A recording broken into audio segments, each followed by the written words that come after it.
Republican candidates courting voters ahead of the critical Iowa caucuses, reacting to today's news of a school shooting in the state. Ron DeSantis offering condolences while also touching on his political views. We obviously, have a responsibility to create safe environments. Federal government's probably not going to be leading that effort. I think it is more of a local and state issue. Conservative voters say stopping the flow of illegal migrants is a key issue. Americans want candidates to talk about how they're going to secure the border, to protect Americans, to regain our sovereignty as a nation. Less than 2 weeks from the Iowa caucus, former President Trump maintains a commanding lead over his Republican rivals.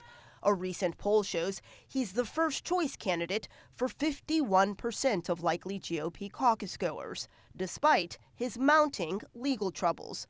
Vivek Ramaswamy, a Trump defender, argues he should be the nominee, not Mr. Trump. At the end of the day, if we need a commander-in-chief who's going to lead us to victory, I think that our base needs to choose the general who is not yet wounded in that war. Trump is battling to stay on the ballot in Colorado, asking the Supreme Court to overturn a ruling that would ban him from appearing on the state's Republican primary ballot.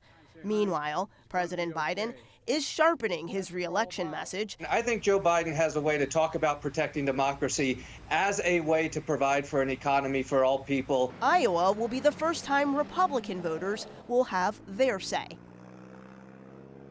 In Washington, Brie Jackson, NBC News.